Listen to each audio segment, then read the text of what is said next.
You're reading this at work right now, aren't you? That tightness in your chest, that countdown in your head. 4 more hours, 3.5, 2 hours and 43 minutes until you can finally leave. Sunday night, you feel it coming. That dread, that weight that starts building around 6 p.m. and doesn't lift until Friday at 5. You tell yourself, it's just a job. Everyone feels this way. This is what being an adult means. But here's what nobody's saying. You don't hate your job because it's hard. You hate your job because it's killing the person you used to be. I'm Miss Despin, and over the next 15 minutes, we're going to talk about why career burnout isn't what you think it is. This isn't about working too many hours or having a bad boss or not getting paid enough. This is about the silent psychological violence of spending 40, 50, 60 hours a week being someone you're not. And why that Sunday night feeling? It's not anxiety about Monday. It's grief. Let me describe your morning. The alarm goes off and your first thought isn't excitement or curiosity. It's, how can I call in sick without looking suspicious? You drag yourself through the shower. You put on clothes that feel like a costume. You rehearse your work face in the mirror, the one that says I'm fine, I'm productive, I'm a team player. And then you walk into that building, or you log into that computer, and you feel it, that thing inside you that goes quiet. That part of you that has to hide for the next 8 hours. Your real opinions, your actual sense of humor, the things that genuinely excite you, the way you'd actually solve the problems, if anyone cared what you thought. All of it gets locked away, because this isn't a place for you. This is a place for the employee version of you, the professional you, the palatable you. And here's what makes it unbearable. You're not just performing for 8 hours. You're performing so hard that you forget there was ever anyone underneath. Stay with me, because I need you to understand something that changes everything. Career burnout isn't caused by working too hard. It's caused by working as the wrong person. You've become an adult who checks their bank account before deciding if they're allowed to quit, who stays in jobs that drain them because the health insurance is decent, who has panic attacks in the bathroom but goes right back to their desk because the mortgage is due. You've become an adult who can list 50 reasons why you need to stay but can't name a single reason why you want to, who rehearses resignation speeches in the shower but never says them out loud, who applies to other jobs at midnight and deletes the drafts at dawn. You've become an adult who's forgotten what you actually wanted before someone convinced you to be practical, before someone told you that passion doesn't pay bills, before you learned that dreams are for people with safety nets. When was the last time someone asked what you wanted and you had an answer that wasn't I don't know or something that pays more? I'll wait. Because here's what happened. Somewhere between your first real job and now, you made a trade. You traded authenticity for stability, purpose for a paycheck, the person you were going to become for the person your bills required you to be. And maybe that trade made sense at first. Maybe you told yourself it's temporary, just a few years to get established, just until you pay off the loans, just until you figure out what you really want. But here's the thing about temporary compromises. They have a way of becoming permanent prisons. Now, let me show you why this is happening. Because understanding the psychology behind career burnout changes everything. What you're experiencing is called occupational self-abandonment. The systematic disconnection from your values, interests, and identity in service of economic survival. Let me give you a metaphor that makes this clear. Imagine your authentic self, your core identity, as a living thing. It has needs. It needs purpose. It needs creativity. It needs to feel like what it does matters. It needs autonomy, the ability to make decisions, to have some control. Now imagine you take that living thing and you put it in a box, 8 hours a day, sometimes more. And in that box, none of its needs get met. It doesn't get sunlight. It doesn't get water. It doesn't get room to grow. But here's the cruel part. You're still feeding it just enough to keep it alive, just enough salary to survive, just enough benefits to not leave, just enough hope that maybe next year will be different. So it doesn't die. It just slowly withers, gets smaller, quieter, until you barely recognize it anymore. That's what career burnout actually is. Not exhaustion from doing too much. Exhaustion from being too little of who you are. From a psychological standpoint, this creates what researchers call value incongruence, the misalignment between what you believe matters and what you actually do with your time. When you spend 40 hours a week doing work that contradicts your values, Your brain experiences this as a constant low-level threat. Your nervous system stays activated. Your cortisol levels stay elevated. Your body literally can't rest because it's stuck in survival mode. This connects to what psychologists call self-determination theory. Humans have three core psychological needs: autonomy, the need to feel in control of your choices; competence, the need to feel effective and capable; and relatedness, the need to feel connected to something meaningful. Most jobs systematically deny all three. You have no real autonomy. Your schedule is dictated. Your methods are prescribed. Your decisions need approval. You're a cog, executing someone else's vision. Your competence doesn't matter. You could do the job better, faster, smarter, but that's not what's rewarded. What's rewarded is compliance, fitting in, not making waves. And relatedness? Forget it. You're not building anything that reflects who you are. You're not contributing to something you believe in.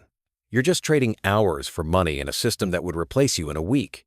So your nervous system does what it's designed to do. It sends alarm signals, the Sunday scaries, the morning dread, the physical illness that has no medical cause. That's not weakness. That's your body begging you to pay attention. But here's where it gets truly devastating. The cost of occupational self-abandonment isn't just that you hate Mondays. It's that you're losing yourself in increments so small you don't notice until you're gone. This is what I call the erasure, the slow disappearance of the person you used to be. You stop talking about your interests because nobody at work cares, and you're too tired after work to do anything about them. You stop having opinions that differ from the company line because disagreement isn't rewarded. You stop imagining different futures because this is your life now. And the worst part? You stop being able to remember what you wanted before you learned to want what was practical. Carl Jung said something that haunts me. The foundation of all mental illness is the unwillingness to experience legitimate suffering. What he meant is this: sometimes life requires us to suffer, to grieve, to face hard truths. And when we refuse, when we numb ourselves and push through and pretend it's fine, that's when we get sick. Career burnout is legitimate suffering. The suffering of being in the wrong place, doing the wrong work, living a life that doesn't fit. And instead of experiencing that suffering, instead of honoring it and responding to it, we gaslight ourselves. It's not that bad. Other people have it worse. At least I have a job. I should be grateful. We treat our own pain like it's invalid, like we don't have the right to want more, like survival should be enough. But here's the truth. Survival is not enough. Human beings are not built to just survive. We're built to grow, to create, to contribute something that reflects who we are. And when we can't do that, when we spend our days in work that doesn't use us fully, doesn't see us clearly, doesn't need the parts of us that make us who we are, we hollow out. The philosopher Kierkegaard had a name for this: despair. Not the dramatic sobbing kind, the quiet kind. The kind where you go through the motions and tell yourself everything's fine and slowly forget you ever wanted anything different. You become a ghost at your own desk, present but not really there, functional but not alive. And here's the cruelest irony. The strategy you're using to survive is guaranteeing you never actually live. You tell yourself, I'll stick it out just a little longer, just until I have more savings, just until the market improves, just until the kids are older. Just until. But there is no just until. There's only now. And you're spending now becoming someone you don't recognize. Listen to me. This Sunday night dread you feel, that physical nausea when you think about Monday morning, that's not a character flaw. That's not weakness. That's your soul screaming that you're in the wrong place. But here's what you need to understand. You can heal from this. The path exists. It's just not the one anyone prepared you for. So let's talk about what you actually do about this, because awareness without action is just therapy you can't afford. First, you need to stop calling it burnout, because when you call it burnout, you think the solution is rest, a vacation, a mental health day, more sleep. But you can take a month off and come back, and the dread will still be there, because this isn't about being tired. This is about being in the wrong life. So let's call it what it is. Misalignment. You are misaligned with your work, and no amount of self-care will fix structural misalignment. The first step is witnessing, actually seeing what's happening instead of pretending it's fine. Start noticing. What specifically makes you feel dead inside? Is it the work itself? The people? The values? The lack of autonomy? The meaninglessness? Get specific. Because I hate my job is too vague to act on, but I hate that I have no control over my schedule? That's actionable. I hate that the work doesn't use my creativity? That's information. Write it down. Not in your head. On paper. What exactly is killing you about this? Then you practice what I call values archaeology. You dig up the person you buried. Ask yourself these questions. What did I care about before I learned to care about being practical? What energized me before I learned to be tired? What did I want to build before I learned to just collect a paycheck? Don't censor yourself. Don't immediately jump to, but that's not realistic. Just remember, because that person isn't dead. They're just buried under years of compromises you convinced yourself were temporary. Next, you conduct experiments. Small ones. You can't quit your job tomorrow, but you can start testing what alignment feels like. Can you take on a project at work that actually interests you? Can you have a conversation with your boss about changing your role? Can you start freelancing on the side in an area that excites you? Can you spend 1 hour a week doing work that reflects who you actually are? Just 1 hour. Not to make money, not to build a business, just to remember what it feels like to do work you care about. Most people skip this step. They stay miserable for years and then make a desperate, reactive decision they regret. Don't do that. Test. Experiment. Gather data about what actually makes you feel alive. And here's the hard part. You need to get honest about the cost of staying. You tell yourself you can't afford to leave, but you're not calculating what you're paying to stay.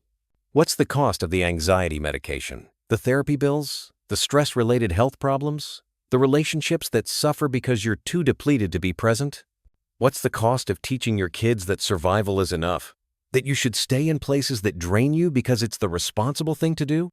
What's the cost of getting to the end of your life and realizing you spent 40 years being someone you weren't? I'm not saying quit tomorrow. I'm saying stop pretending staying is free. Then you build the bridge, because the gap between here and where you want to be isn't going to close itself. Start saving, cut expenses, build skills, make connections, research alternatives, apply to jobs that align with your values even if they seem like long shots. Do something, anything, that moves you toward alignment instead of away from yourself. And here's what you need to understand. The people who actually leave jobs that are killing them, they don't wait until it's safe. They don't wait until they have it all figured out. They decide that staying is more dangerous than going. They decide that becoming someone they don't recognize is a higher cost than uncertainty. They decide that their one wild, precious life is worth the risk. So here's the truth. Nobody wants to tell you. You probably should quit your job. Not today. Not recklessly. Not without a plan. But yes, if you hate it this much, if the Sunday scaries are this intense, if you're this misaligned, yes, you should leave. Because here's what I know about people who stay in jobs they hate for decades. They tell themselves they're being responsible. They tell themselves they're doing the right thing.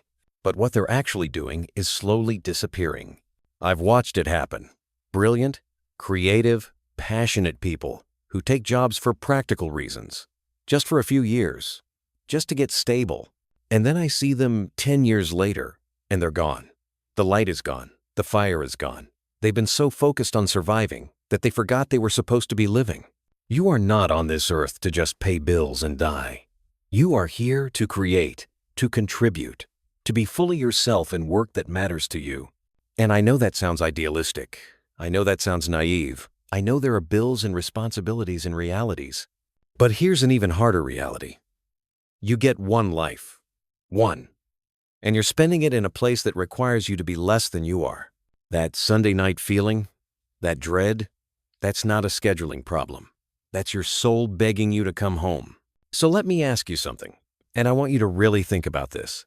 If you stay in this job, if you keep choosing safety over alignment, who will you be in 5 years? In 10? Will you be more yourself or less? Will you be more alive or more numb? Will you look back with pride or with regret? Because time doesn't stop. The years keep moving, and every day you stay in work that diminishes you is a day you don't get back. You can make excuses for another decade. You can tell yourself it's not the right time. You can wait for perfect conditions that will never come. Or you can decide, right now, that your life is worth fighting for. that you deserve to do work that doesn't require you to abandon yourself, that being alive is more important than being safe. The dread you feel isn't a bug. It's a feature. It's information. It's your system trying to tell you something that you keep ignoring. You're in the wrong place. And deep down, you already know that. The question is, what are you going to do about it? If this hit too close to home, do me a favor. Share it with someone who's been pretending they're fine when they're not. And subscribe to This Destined for more essays on the psychology of living authentically in a world that wants you to be practical. Because here's what I believe. The goal was never to just survive. The goal was never to just make it through. The goal was to be alive. Fully. Completely. In work that matters. And you still can.